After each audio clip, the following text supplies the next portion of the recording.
आज आपण सफेद मटारचा वापर करून अशी डिश बनवणार आहोत की जी बघता क्षणीच तुमच्या तोंडाला पाणी सुटेल। अशी स्वादिष्ट आणि चमचमीत अशी भाजी तुम्ही भाताबरोबर, पुरीबरोबर अथवा चपाती आणि भाकरीबरोबर सुद्धा खाऊ शकता। चला तर चटकन रेसिपीकडे वळूयात। भाजी करण्यापूर्वी हे मटार तुम्ही एक अर्धा तास भिजवून ठेवू शकता, पण इथे भिजवून ठेवलेले नाहीत मी, त्यामुळे मी कुकरमध्ये गरम पाण्याचा वापर करीत आहे।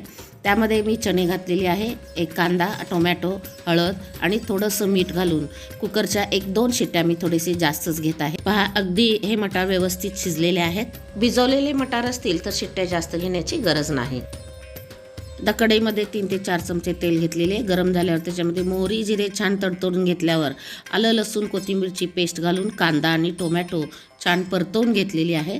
कांदा टोमॅटो मऊ झाल्यानंतर त्यामध्ये थोडीशी हळद आणि लाल मिरची पावडर आणि कांदा लसूण मसाला आपण त्यात घालणार आहोत। छान परतून घेतल्यानंतर त्यात शिजून घेतलेले मटार आपण त्या फोडणीमध्ये घालून छान मऊ करून घेणार आहोत।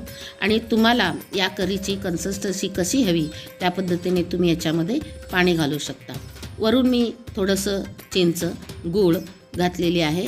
त्यानंतर गरम मसाला, धने जिरे पावडर आणि थोडंसं 1 चमचा सांबर मसाला मी मिक्स करून छान शिजून घेत आहे।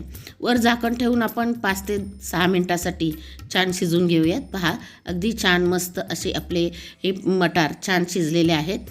आता त्यातून वरून भरपूर आपण अशी कोथिंबीर घालूयात। आपली मस्त चविष्ट स्वादिष्ट अशी मटार करी तयार आहे। अगदी गरमागरम भाताबरोबर आपण सर्व करूयात।